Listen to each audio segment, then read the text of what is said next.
ನಮಸ್ಕಾರ. ನನ್ನ ಹೆಸರು ಯೋಗಾನಂದ್ ಅಂತೇಳಿ, ಕಿತ್ತೂರು ತಾಲೂಕು ತಡ್ಸೂರು ಗ್ರಾಮ. ನಾವು ಕಳೆದ ವಾರ ಹಲಸಿನ ರೈತರಿಂದ ನೇರ ಮಾರಾಟ ಅಂತೇಳಿ ಒಂದು ಕಾರ್ಯಕ್ರಮವನ್ನು ಮಾಡಿದ್ವಿ ಬಿದ್ರಗುಡಿ ಹತ್ರ. ಅದೇ ರೀತಿ ಈ ವಾರನೂ ಸಹಿತ ಇದೇ ಶುಕ್ರವಾರ ಬೆಳಿಗ್ಗೆ 11 ಗಂಟೆ 11:30ಗೆ ಸ್ಟಾರ್ಟ್ ಮಾಡಿದ್ವಿ ಒಂದು ಕಾರ್ಯಕ್ರಮನ.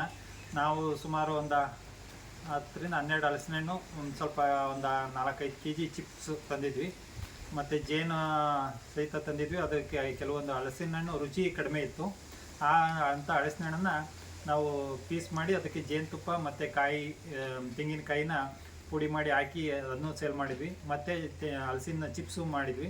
ಮತ್ತು ಚೆನ್ನಾಗಿರ್ತಕ್ಕಂಥ ಹಣ್ಣನ್ನು ಕೊಯ್ಲು ಮಾಡಿ ಅದನ್ನು ಹಲಸಿನ ತೊಳೆನ ಸೇಲ್ ಮಾಡಿದ್ವಿ.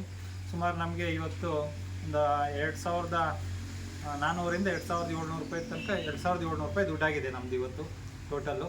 ನಮ್ಮದು ಖರ್ಚು ಸುಮಾರು ಒಂದು 300 ರೂಪಾಯಿ ಆಗಿರ್ಬೋದೇನೋ. ಅದು ಜೇನುತುಪ್ಪದ್ದು ಒಂದು ಸ್ವಲ್ಪ, ಅಂದರೆ ನಾವೇ ಜೇನು ಕೃಷಿ ಮಾಡಿರೋದ್ರಿಂದ ನಮ್ಗೆ ಅದು ಒಂದು ಮೌಲ್ಯವರ್ಧನೆ ಆಯಿತು. ಮತ್ತು ಇದು ಚಿಪ್ಸ್ನ ಎಣ್ಣೆಲಿ ಕರೆದಿದ್ದು ಎಣ್ಣೆ ಸ್ವಲ್ಪ ಖರ್ಚಾಗಿದೆ, ಯಾಕೆಂದರೆ ಅದಕ್ಕೂ ಜಾಸ್ತಿ ಇಲ್ಲ. ಯಾಕೆಂದರೆ ಎಣ್ಣೆನ ನಾವು ಕೊಬ್ಬರಿ ಬೆಳೆ ಮಾಡ್ತೀವಲ್ಲ, ಕೊಬ್ಬರಿಯಿಂದ ಎಣ್ಣೆ ಹರಿಸಿದ್ವಿ. ಅದರಿಂದ ಅದರದ್ದು ನಮಗೆ ಮೌಲ್ಯವರ್ಧನೆ ಮಾಡ್ದಂಗೆ ಆಯಿತು. ನಿಜವಾಗ್ಲೂ ಇವು ಭಾಳ ಖುಷಿಯಾಯಿತು. ಕೇವಲ ನಾವು ಒಂದು 2ರಿಂದ 3 ಅವರ್ ಅಷ್ಟೇ ಮಾಡಿದ್ದು. 11:30ರಿಂದ 12 ಗಂಟೆ ಸ್ಟಾರ್ಟ್ ಮಾಡಿ 3 ಗಂಟೆ ಕ್ಲೋಸ್ ಮಾಡಿದ್ವಿ.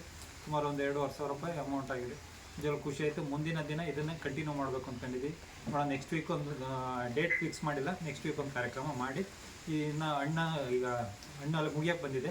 ಹಣ್ಣನ್ನು ಎಲ್ಲರೂ ದುಡ್ಡಿಗೆ ತಂದು ಮಾರಾಟ ಮಾಡಬೇಕು ಅಂದ್ಕೊಂಡಿದ್ವಿ. ನಿಜವಾಗ್ಲೂ ಭಾಳ ಖುಷಿ ಆಯಿತು. ಕೃಷಿ ವಿಜ್ಞಾನ ಕೇಂದ್ರ ಕೊನೆಹಳ್ಳಿ ಮತ್ತು ಅದರ ಮುಖ್ಯಸ್ಥರಾದ ಗೋವಿಂದೇಗೌಡರಿಗೆ ನಾವು ಕೃತಜ್ಞತೆ ಸಲ್ಲಿಸ್ತೀವಿ.